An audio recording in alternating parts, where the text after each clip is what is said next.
December 21st, 1944. Near Wiltz, Luxembourg.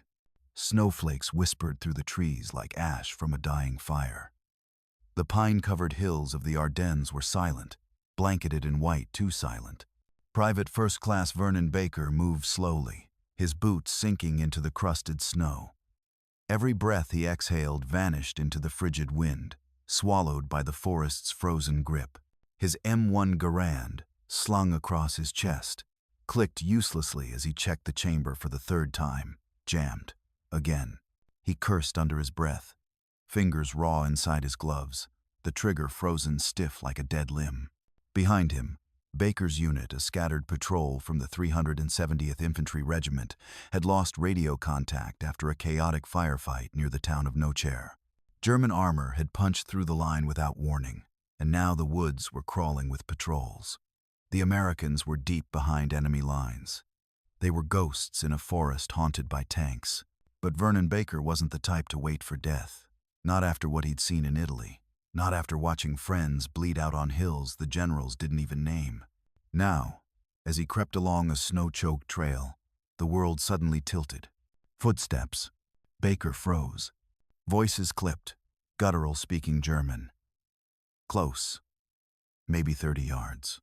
He ducked low behind a fallen tree trunk, clutching his jammed rifle like it might work by faith alone. Through the swirling flurries, he saw them. 2 Wehrmacht sentries, wrapped in long wool coats, their Kar 98 rifles slung lazily over their shoulders. One of them was smoking. The other was laughing. Behind them, beyond a slope and half obscured by pine boughs, stood a large stone hunting lodge, old, square, with thick walls and shuttered windows. A Nazi flag hung limp over the entrance. It was no ordinary checkpoint. It was a command post, and Baker had just stumbled onto it. He should have turned back. He should have crawled away. But something in him, something reckless, desperate, angry, flickered to life. Maybe it was the cold. Maybe it was the rage. Maybe it was the quiet insult of a broken rifle in a war that didn't care whether you lived or died. Instead of retreating, Vernon Baker stood up. He didn't aim. He walked, right toward them. "Hands up," he barked loud, forceful American. The first sentry dropped his cigarette. The other froze. For a moment, their eyes met his, and what they saw wasn't a lone soldier. What they saw, perhaps, was the tip of a spear. A bluff, sharpened by winter. Baker didn't give them time to think. He motioned them back, gesturing with the frozen Garand like it was loaded with hell itself. "Move." They obeyed. Inside the lodge, warmth radiated from a cast-iron stove.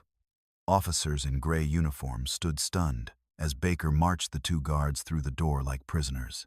For one brief second, nobody spoke. Then Baker snapped, "Hands up, all of you." A dozen faces turned. A major, a lieutenant, a general with a crimson-trimmed collar. They hesitated not because they believed him, but because they didn't understand what the hell was happening. The general, pale, sharp-jawed, older, narrowed his eyes. "Wie viele?" he asked. Baker didn't flinch. 100. Outside. Silence. Then the sound of boots. American boots. From behind Baker came 3 men from his scattered patrol, Corporal Jenkins, Sergeant Valenti, and a young radio man named Shaw, all breathless, rifles drawn. That was all it took. The bluff was no longer a bluff. The German general raised his hands. So did everyone else. And Vernon Baker rifle still jammed, heart thundering, hands trembling, took a step forward and did what very few soldiers in history have ever done. He took a German command post without firing a single shot, with a broken rifle and raw nerve. Inside the hunting lodge, the fire crackled softly, the only sound beneath the heavy silence that followed the surrender. The German officers stood in a loose half-circle, hands raised, eyes flicking between Vernon Baker and the 3 exhausted Americans behind him. Frost clung to their helmets. Steam rose off their shoulders. No one moved. The general's silver-haired eyes like frozen slate didn't blink. His collar tabs glinted. General Major Otto Krieger, commander of an artillery regiment pushing through Wiltz. His iron cross hung from his tunic like a threat. Baker didn't know his name, but he saw the steel in the man's face. This wasn't some desk-bound officer hiding in the rear. This was a battlefield general, the kind who didn't scare easy, the kind who might test a bluff. "You are surrounded," Baker said, his voice steady but hoarse. "There's a company outside. If you make a sound, you won't live long enough to regret it." The general cocked his head. "And yet, I only see 4 of you." His English was precise, like cut glass. Baker stepped forward. His boots thudded hard against the wood floor. "We're not here to negotiate." Behind him, Corporal Jenkins shifted uneasily. The kid was bleeding from his thigh, barely standing. Valenti's radio had died hours ago, and Shaw hadn't said a word since they'd lost Sergeant Klein near the river. They were ghosts with rifles, barely a fire team. But none of that mattered now. Krieger's officers were still stunned, unarmed. Their pistols lay on the table where they'd been drinking coffee and plotting troop movements. Folded maps, a half-smoked cigar, and a phone. Baker saw it at the same moment the general did. The line wasn't cut. Krieger moved fast. His hand darted toward the receiver. Baker's frozen rifle clattered to the floor. He didn't reach for it. He leapt. They collided against the table, sending maps and coffee flying. The other Germans shouted but didn't move, not without orders, not with rifles aimed at their backs. Baker wrestled the general to the ground, slamming him down hard against the timber floor. His knee pressed into the man's chest. The general wheezed. "You want it over a telephone?" Baker snarled. The general's eyes locked with his not fear, but fury. For a moment, it looked like he might spit in Baker's face. Then he exhaled, slow and deliberate, and went still. The other officers backed away. Valenti kicked the phone off the hook and ripped the wire free.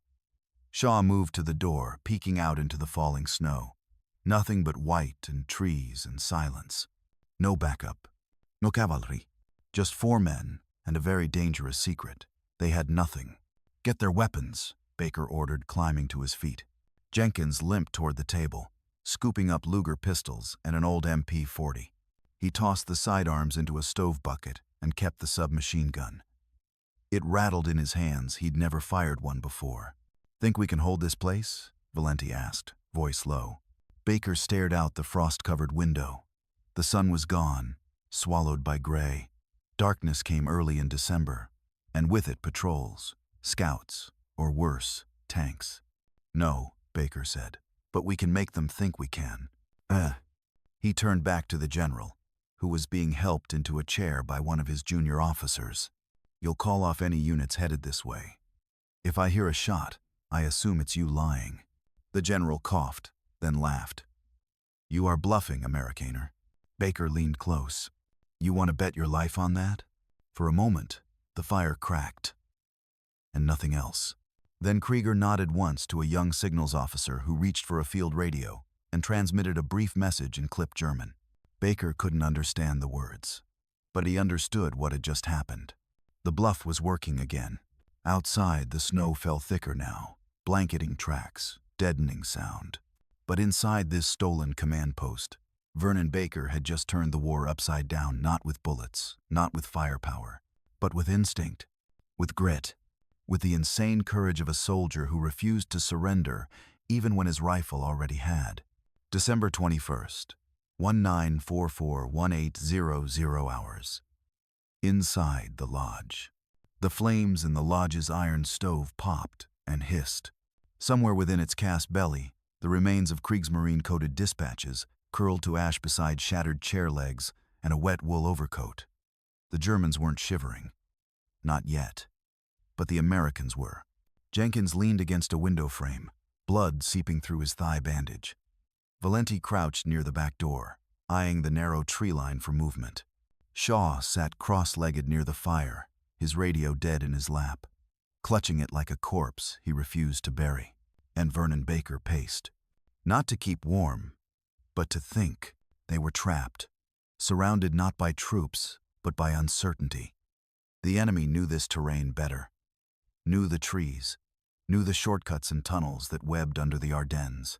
If they were found out, no amount of bluffing would stop what came next. They had maybe one night, maybe before someone in German high command noticed that General Major Krieger had gone silent. Or worse, before someone came knocking. "Do you believe he really called off the patrols?" Shaw asked, eyes haunted. Baker didn't answer. He just glanced at the stove, where a field map sizzled in the heat. The red pencil markings were already fading arrows, units, artillery emplacements, all vanishing into flame. He'd memorized enough. They weren't far from the town of Wiltz, and farther south Bastogne. The Germans were pushing hard to encircle it. If those tanks succeeded, the entire front could collapse. That made this lodge a vital node, a logistics relay for artillery range finding, encrypted radio messages, and troop coordination. Taking it meant something, but holding it, that meant madness. The sound of boots echoed from the wooden staircase. Baker turned. One of the German officers, a nervous young man with round glasses and shaking hands, descended with a blanket in his arms. He walked slowly, deliberately, and extended the wool cloth toward Jenkins, the wounded American leaning by the window. Jenkins flinched, but Baker raised a hand. "Let him." The officer stepped close, draped the blanket across Jenkins' shoulders, and said something in broken English. I was in Chicago, before war." Baker squinted. "You served in the U.S.? The German nodded. "My mother's family. From Illinois. We visited in '36. Before." He didn't finish. The room went quiet again. It wasn't sympathy. It wasn't friendship. It was the bitter silence of men who understood that war had turned the world into a place where they could never meet as human beings again, only as pieces on someone else's board. Suddenly, the front door rattled. All heads turned. Everyone froze. Valenti raised his rifle. Jenkins struggled to sit up. Shaw was already scrambling for his sidearm. The door opened with a sharp creak. A gust of wind and snow blew in along with two figures in long German coats, carrying crates. "Nachschub," one shouted. "Supply delivery." Wrong place, wrong time, wrong everything. They hadn't seen the Americans yet. The younger of the two looked up, spotted Baker's face and blinked.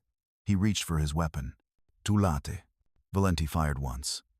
The crack of the M1 shattered the lodge's silence. The younger man dropped like a sack of coal. The other froze, then raised his hands. "Bitte, bitte." Baker grabbed him, dragged him inside, kicked the door shut. A new prisoner. A new body. And now no more secrets. That shot would carry through the trees like thunder. Somewhere, someone had heard it. Baker knew it. Krieger knew it too. The general stood from his chair, calm, deliberate, brushing off his gray trousers. "It was only a matter of time, Sergeant," he said in English. "But I wonder, will you die here alone, or will you die a man who changed something?" Baker stared at him. No answer. He picked up the discarded MP-40 from the floor, checked the magazine, racked at the click of metal echoing louder than any words. He wasn't going to die tonight. Not until he made sure anyone knew what they had done here, what they had risked, what they had seized. Outside, in the woods now thick with darkness, movement stirred. Flashlights blinked. Boots crunched snow. German voices whispered across the frozen trees. The real storm was coming, and the bluff was nearly over. The dark had teeth now. Not the kind that bit quick and clean, but the kind that waited, that circled. Out beyond the lodge's snow-blurred windows, the trees moved like breath held in the chest of something ancient and watching. Then, a single sharp whistle, followed by two more. German. Signals. Baker didn't flinch, but every man in that lodge felt it in the marrow of their bones.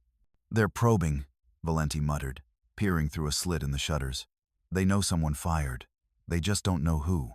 Baker moved to the dining table and unfolded the last intact field map he'd salvaged from the fire. His finger traced the tree line, the roads, the contours. He was trained to fight, to improvise, to survive. But this was a siege waiting to happen, and they didn't have enough ammo for a siege. "How many rounds you got left?" he asked the room. 6, Jenkins said. "Maybe 10 in the rifle," Valenti replied. "Couple more mags for the MP, that's it." Shaw just shook his head. "My sidearm and whatever's in the crate they brought." The crate, Baker pried it open inside, were rations, 2 wool blankets, and several stick grenades, still bundled in their paper wrapping. German potato mashers. Not much, but enough to do damage if it came to that. Baker stared at them, then stared at the window. Then something changed. He turned toward Krieger, still seated by the stove like a man in a parlor waiting on tea. "You've got a choice, General," Baker said, crouching low so they were eye to eye. "You call them off, or I start shooting out that window and we all go up in flames." Krieger smiled coldly. "If you do that, Sergeant, you'll be dead before you hit the floor." "Maybe," Baker said, "but I'll make damn sure your face is the last thing my guys see when we go. And maybe you'll wonder just before it hits you why you didn't stop this when you had the chance." Silence. Then a decision. Krieger stood slowly and walked to the radio. He spoke in German, a short, clipped exchange with someone on the other end. No names, no units. But the tone was clear. Caution, confusion, delay. When he finished, he turned to Baker and said simply, "You have an hour." It wasn't peace, but it was time. Time to think. Time to move. Time to gamble. In the kitchen, Baker and Valenti gathered what they could. Broken furniture, kindling, bottles of wine, makeshift barricades for windows. A chair wedged under the front door handle. A chair leg turned into a club. They booby-trapped the entrance with a grenade rigged to a string. Primitive, but deadly. Then Baker took a sheet of paper from a German ledger and scribbled something down: coordinates, intel, everything he'd memorized from the maps before they burned. He handed it to Shaw. "You're getting out of here," he said. Shaw looked up, startled. "What?" "You take this. You sneak out the back, follow the ridgeline north, past the ravine.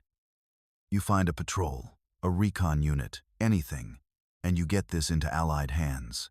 Shaw hesitated. "But what about you?" Baker smiled, tired, thin but real. "We hold. Long enough for someone to care. You don't have enough. We never had enough." Shaw looked at the others. No one argued.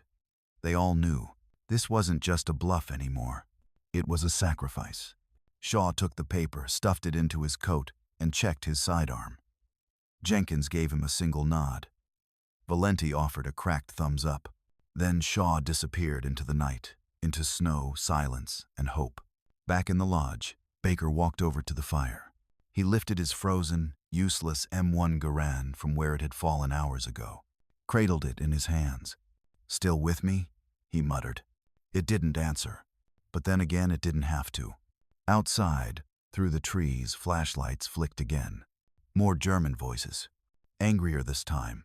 The circle was tightening, and Vernon Baker was out of cards except the only one that had ever mattered. Staying on his feet long enough to matter. December 21st, 19442010 hours. Outside the lodge. The wind had died. Not kaum died. The kind of silence that always came just before the storm. And then it came, a sharp bark in German, followed by boots hammering the frozen ground. Valenti spotted them first, 2 shadows breaking from the tree line, crouched low, moving fast. "Contact, east side." Baker didn't hesitate. "Hold fire." They were testing. Scouts, feeling the edges of the lodge like wolves prodding a wounded elk. Baker waited, let the seconds stretch, then nodded once to Jenkins, who was crouched behind a crate near the window. Jenkins fired a burst from the MP-40. The rounds sparked off a tree trunk, just close enough to send the Germans diving for cover. Then silence again. But now they knew. This wasn't a ghost house. There were still Americans inside, and they were ready to fight. 2020 hours. The first real assault came fast and loud. 6 men, 1 machine gun team. They opened with suppressive fire, 7.9 2mm rounds, hammering the front wall, splintering old beams, punching holes through the lodge door. Baker ducked low, yanked a grenade from the crate, pulled the cord. "Valenti now." Valenti kicked open the window shutter and laid down fire while Baker hurled the grenade through the gap. A second later, the night exploded. The blast lit the snow like lightning. Screams echoed through the trees. Jenkins fired blindly, face pale, wounded leg twitching. Then just as quick, the shooting stopped. A groan. A scream. Then silence again. The attackers fell back. Inside, the lodge was chaos. The fire had nearly gone out. Smoke curled in the air. The smell of gunpowder, blood, and burned wood filled their lungs.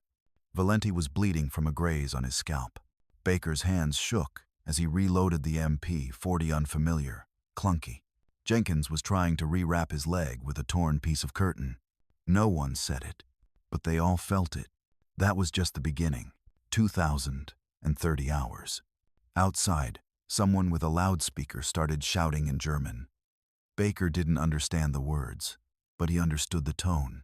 Negotiation. A stall. Krieger stood again, calmly brushing dust from his uniform. He looked at Baker and said, "They want you to surrender." Baker didn't even look at him. "I'm sure they do."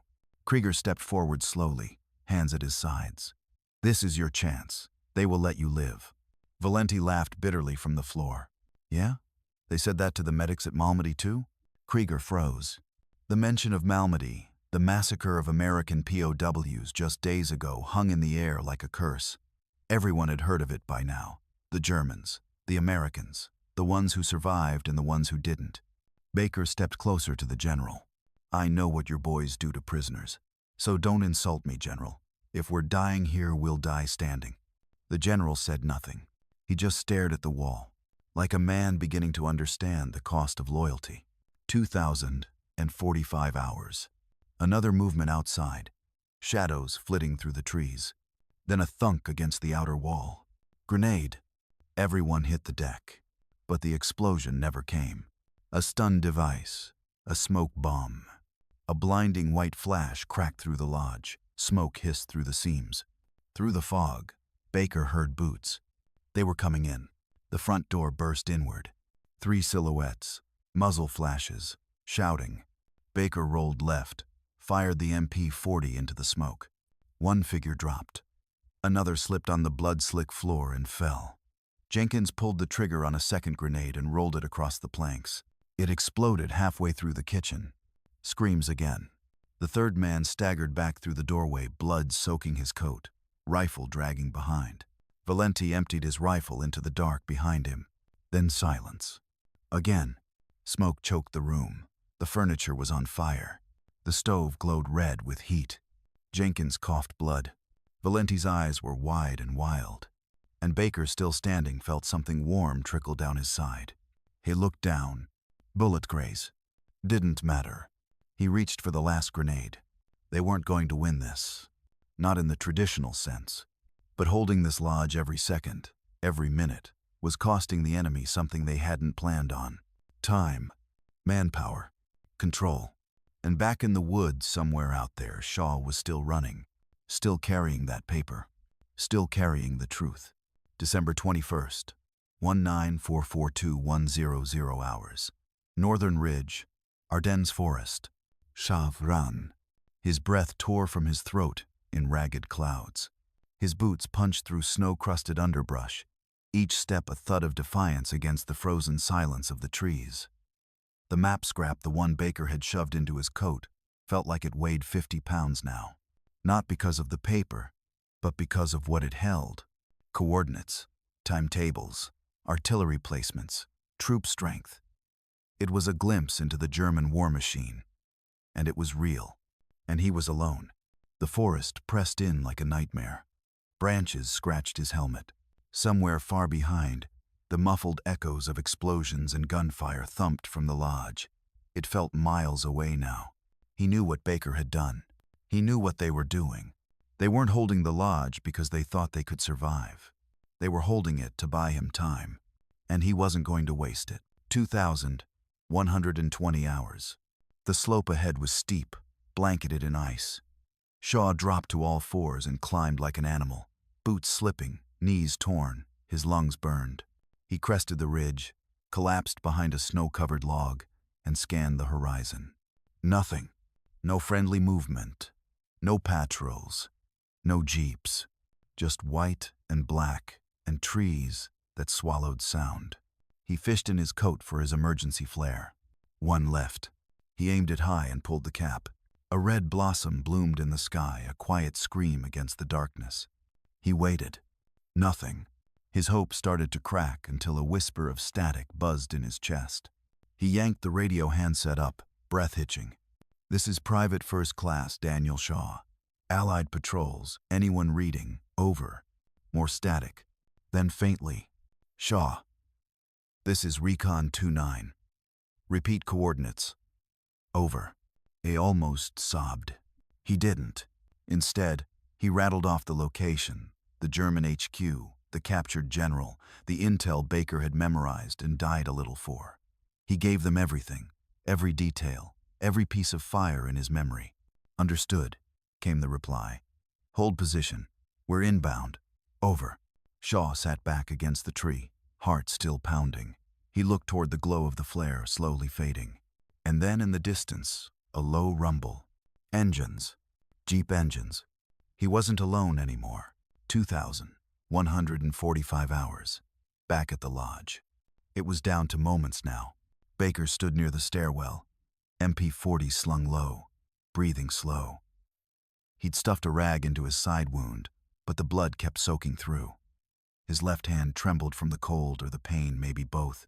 Valenti was crouched behind the overturned table, breathing hard, rifle across his lap, whispering to Jenkins, who was no longer responding. Smoke filled the room. Flames licked up the far wall. Another shout came from outside. Then a bang wood against wood. Another attempt. Another wave. Baker knew it. He felt the rhythm of it now like a boxer barely on his feet, just trying to land one more hit before the lights went out. He looked at Krieger, still seated by the stove. "You still think they'll let you live if this place burns with you inside?"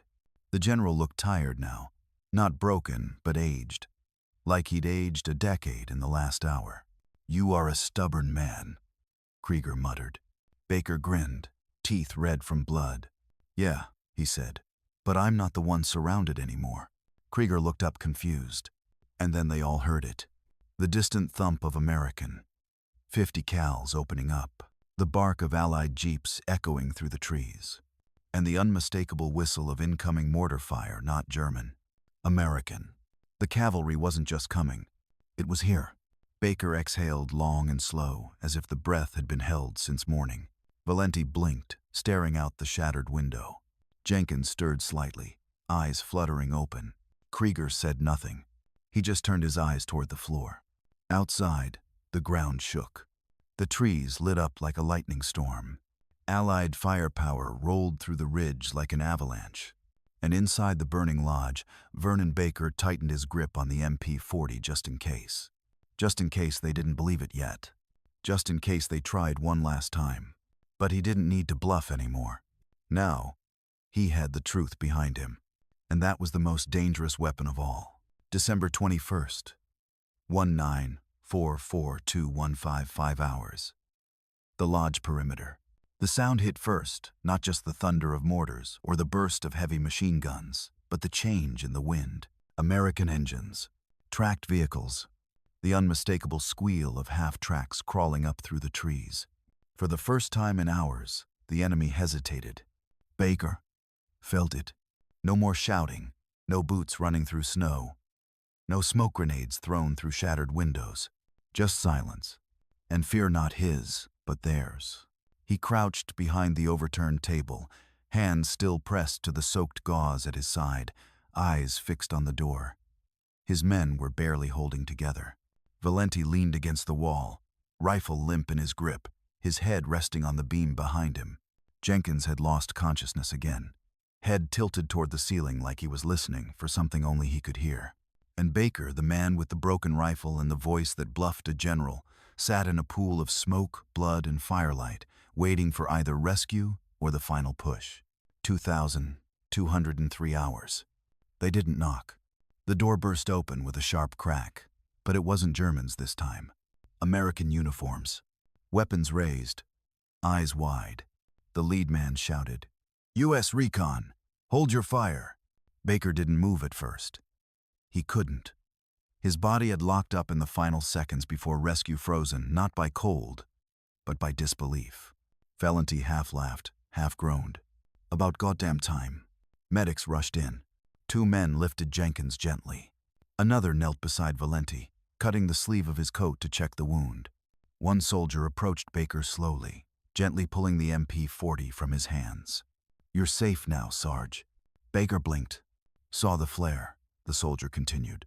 "Then found Shaw. Kid was halfway frozen to death, wouldn't let go of that scrap of paper." Baker smiled faintly. "Good. That paper's worth more than all of us combined." He tried to stand. The medic caught him just before he collapsed. 2,210 hours. Outside the lodge, in the clearing now flooded with Jeep headlights and circling infantry, General Major Otto Krieger was being led out in handcuffs. His pristine overcoat was gone. His boots were soaked through. His silver hair glowed under the lamps like a crown tarnished by the weight of failure. He didn't resist. Didn't look angry. He looked contemplative. As he passed Baker, now being loaded onto a stretcher, their eyes met one final time. "You could have executed me," Krieger said softly.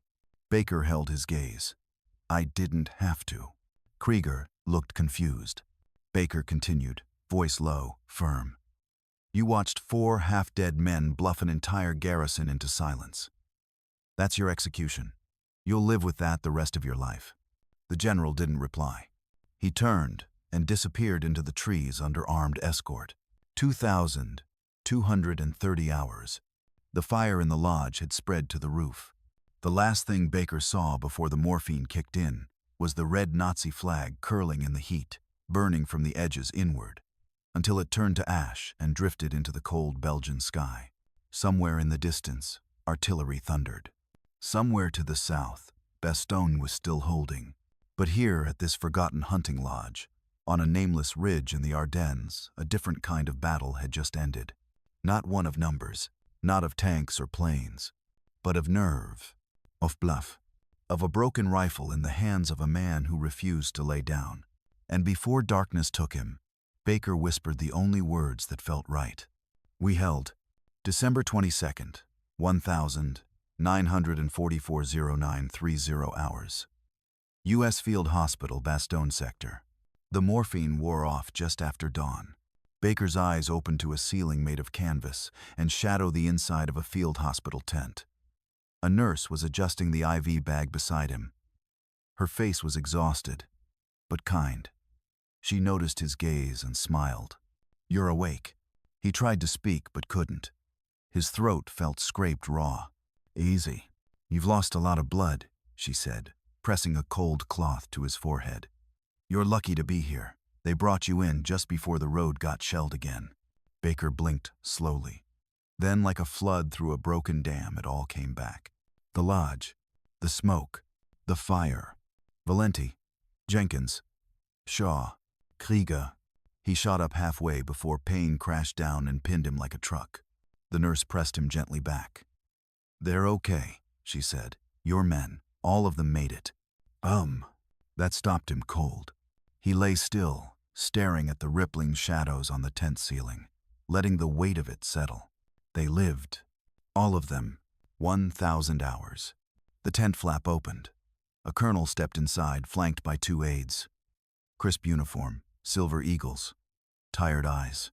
Colonel Raymond T. Hughes, 4th Armored Division.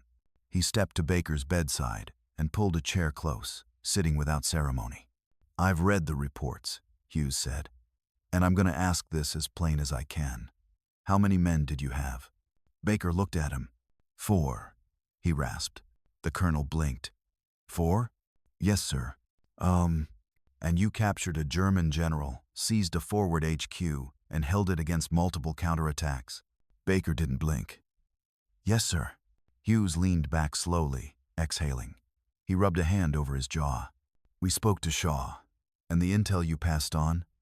Baker, you may have just saved Bastogne from being flanked." Baker didn't respond. He didn't need to. It wasn't pride on his face, it was relief. Quiet, earned, 1,030 hours. Across camp, Shaw sat with a blanket over his shoulders, cradling a canteen. He'd slept in a chair. Refused to leave until he knew Baker was awake. When the nurse gave him the signal, he walked into the tent, still limping slightly from the cold. They looked at each other. Then Shaw just said, "You son of a bitch." And Baker laughed. It hurt like hell, but he laughed anyway. 1,100 hours. U.S. interrogation tent, 800 yards away. General Major Otto Krieger sat beneath a hanging light bulb, hands folded on the table. American officers flanked him, folders in hand, translators nearby. But Krieger wasn't answering questions. He was asking them, "Who was he?" He said in English. "The sergeant. The one with the broken rifle." No one answered. Krieger's face was unreadable. Finally, he nodded slowly, almost respectfully. "You understand," he said. "You did not defeat me with weapons. You defeated me with conviction. That is a far more dangerous thing." The American officer across the table, Captain Riley, didn't flinch. "That's why we'll win this war, General." Krieger didn't disagree. Later that night, in the triage tent, as another wave of snow drifted down across the Belgian woods, Baker finally slept. Not from exhaustion, though there was plenty of that. He slept because, for once, the burden wasn't on his shoulders. The report was filed, the coordinates transmitted, the general captured, the men alive. He had no medals yet, no photos, no headlines, just a story whispered around campfires about a black soldier with a jammed rifle who walked straight into the jaws of a war and made it blink. January 1945. Temporary barracks, Reims, France. The war rolled on. The Ardennes offensive dragged into the new year like a wounded animal refusing to die. Men froze in foxholes. Planes dropped fire across supply lines. Artillery howled at night like wolves in the sky. But in a cold prefab barracks just off the edge of Reims, Vernon Baker sat alone, cleaning his rifle. Not the rifle, not the one that jammed. That one had been confiscated for evaluation, or maybe just lost. Either way, he never saw it again. The new M1 in his lap gleamed, worked like it was supposed to. But it didn't feel the same. Nothing really did. He hadn't asked for a medal, hadn't expected one, and no one had offered. There had been a commendation letter, folded, hand-delivered, brief and formal. PFC Vernon J. Baker, for actions taken during the German counteroffensive in the Ardennes sector. Courage under fire. Intelligence of strategic importance. But no ceremony, no handshake, no crowd. Later that week, mess tent. Jenkins and Valenti sat across from Baker, spoons scraping at lukewarm stew. Jenkins had a cane now. His limp would probably last the rest of his life. Valenti had a new scar on his cheek, a jagged pink crescent that started below his temple. They ate in silence for a while. Then Jenkins looked up. "You think anyone will believe us?" Baker glanced at him. "No," Valenti chuckled. "Good. I don't want anyone stealing the story." Jenkins raised his tin cup to broken rifles and bad odds. Baker raised his canteen. They clinked.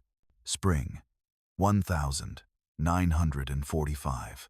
Word came down in April. Berlin surrounded. By May, it was over. V-Day. Flags, parades, cheering in the streets, soldiers kissing nurses, bands playing in Times Square. But for Vernon Baker, there were no interviews, no photographs, no spotlights.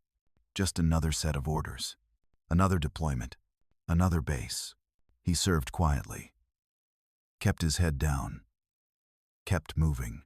But those who'd been at that lodge, those few who'd seen what he did, they remembered. They told the story, quietly, around mess halls, over beers. How a man with a broken weapon captured a German general.